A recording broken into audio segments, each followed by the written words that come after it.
3, 2, 1.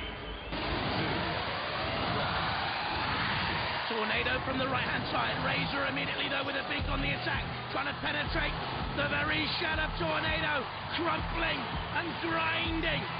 Part beak, part bird, part reptile. The whole is deadly. The spinning wheels of Tornado try and gain some purchase. Until we hear a puncture, it will try and gain purchase. I'm not too sure if one of those tyres has been punctured, but certainly the machine's shape has been crumpled. And to withstand that sort of punishment, Tornado must be a remarkable machine. But can they now launch any sort of counter-attack? Razor has them here. Clawed, beaked, pulled, torn, dropped. Tornado, what power is there on that left-hand side of the machine? We'll wait and see. Can get up to 10 miles an hour. Is it one-sided now? Lopsided. Tornado is not running freely. Once again, Razor on the attack in this All-Stars final. Simon Scott, Ian Lewis the driver, Vinnie Blood there. Hard as teak with that old beak.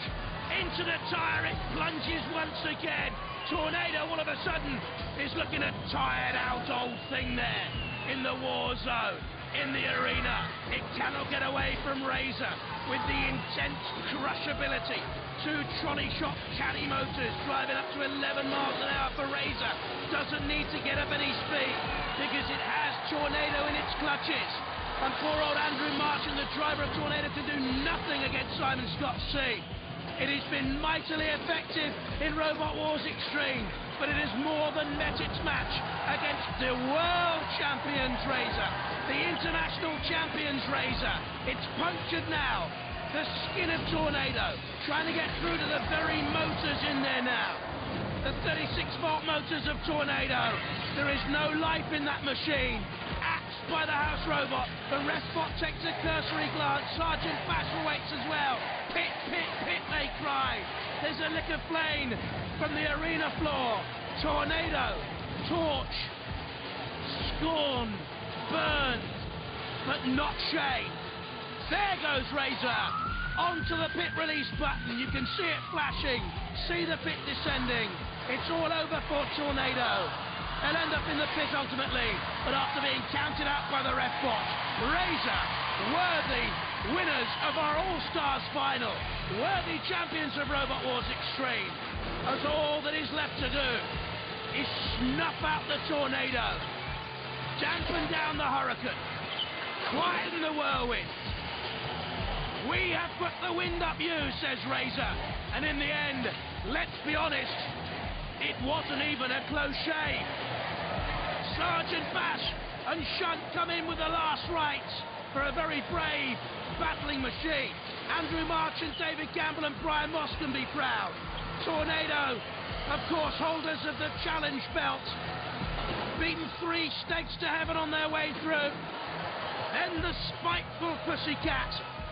The awesome Chaos went as well in the semi-finals. But here, Tornado, ignominiously flipped from the arena floor, bashes and crashes, splintered, hopes tattered.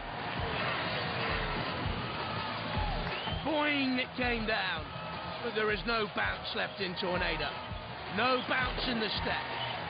It is a long and steady and agonizing, inch by inch, funereal procession towards the pit of oblivion. In comes Razor with a slight shove.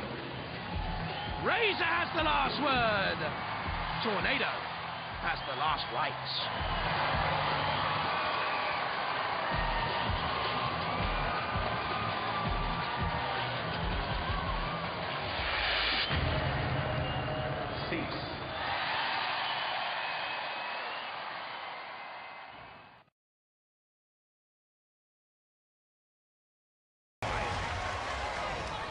In the arena for the House Robots Dead Metal. Watch those claws. And Sir Killalot watch just about everything. 3, 2, 1. The speak of Razor, the flipper of Firestorm 4. Hugely powerful Firestorm 4. Very low ground clearance. 0.1 of a centimetre. Graham Bone at the controls. Very experienced. Previous All-Stars semi-finalists. Now in the All-Stars Grand Final, but under pressure from Razor. Mind you, Dead Metal has Razor in its clutches, and down comes the saw on the armament of Razor. Well, he's grinning it, he's bearing it, and Graham Bone is steering it. Firestorm 4, that is, back into Razor. Razor in trouble momentarily and away. Firestorm 4 wedged under the angle grinder, it seems. They need to move and move quickly, because Razor has the CF, the crushability factor. Graham Bone will know that. A design engineer by trade. Man who has guided Firestorm through many a Robot Wars battle, including the grand final of the 5th UK series of Robot Wars, when they were beaten by Razor. And Razor crumples down again. Part bird, part reptile. The whole is a mean machine. Also in there, Dead Metal. Razor on top in the All-Stars final. You don't need me to tell you that. Hazel looks glum. Graham Bone looks concerned. Razor looks triumphant. Out come the wings of victory, which signal the wings of doom for the defeated. The crowd waggle the pit, banners and flags. Firestorm tries to turn away. It cannot escape the clutches of Razor. Now with the killer wheels, they say. What can Graham do here? Can he get the pneumatic forward hinge flipper to work? Time is running out. I don't think there's any life in that flipper, do you? Not really.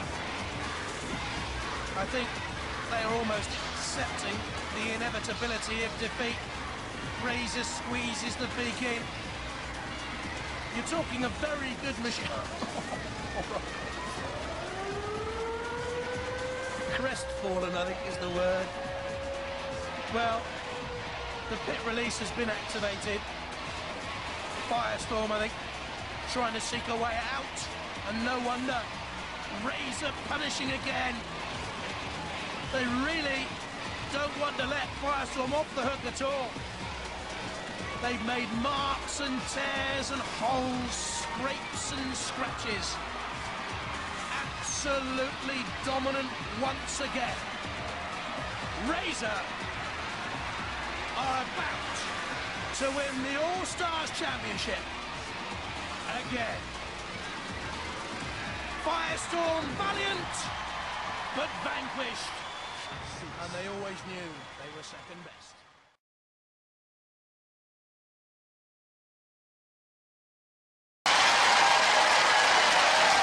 Pussycats. The heavier of these two machines, but the slower. The machine there of Amanda and Stuart Barnwell, who's 16. Dan Tomkia. Perhaps has the more potent weaponry, the CO2 flipper. Michael and Daniel Lambert and Stephen Gadsby. Roboteers, stand by. New winner for the House Robots, Cassius Crone. And also Mr. Psycho with the claw and the hammer. 3, 2, 1. Pussycat, Pussycat, where have you been? I've been to Robot Wars to see a lean, mean fighting machine called Dan Tomkia. I don't want to see it again at close quarters. Will that be the message from this All-Stars final? You'd have to go with Dan Tomkia on previous form, and Dan Tomkia pushing Pussycat towards the arena side walls, and that's where it's so dangerous if you're a robot with a high ground clearance, and Pussycat's ground clearance is 10 centimetres. That is high, that is vulnerable, and Dan Tomkia doing exactly what we thought he would do here. Can they get them over and out of the arena side wall? No, and Pussycat is away. Dan Tomkia, don't forget, though, will have limited usage for that weaponry. High-powered CO2. But the weaponry power cannot last forever. What's happened here with Dan Tomkia? What has happened with Dan Tomkia? This whole All-Stars final has turned. They were on top, they were pressurising Pussycat, and to use a very high-tech term, they knocked out. And Pussycat has Dan Tom Kier not on the ropes, but on the very side of the pit of doom and gloom. And Pussycat here is about to win the All-Stars Championship unless Dan Tom Kier can reignite the fickle flame of fortune robot war styling. Pussycat being pursued by Cassius Chrome and by Mr. Psycho. They remember the earlier mayhem. Cassius Chrome has Pussycat in his venomous jab. Pussycat away, trying to dodge the hammer blow of Mr. Psycho. And while all this is going on, Dan Tom Kier is a beaten machine, and this is a stunner. Dan Tom Kier counted out Pussycat, the All-Star champion. How unlikely was that in the opening moments of this All-Star final? This is a major surprise. Ooh! Ooh, says Michael Lambert. He felt that from up in the control pod. And Stuart Barnwell trying to dodge Pussycat. Oh! Mr. Psycho and Cassius Chrome bashing into each other. Did you see the glare afterwards? Mr. Psycho gave Cassius Chrome, and Mr. Psycho now is just about to trundle into and over anything. Dan Tom Kier, I'd go down that pit if I was you. Cassius Chrome is out of it. Pussycat is out of it, having won, of course, and they jump for joy into the pit and safe, and a round of applause from the Dan Tom Kier sporting side. Pussycat taking some late welly, but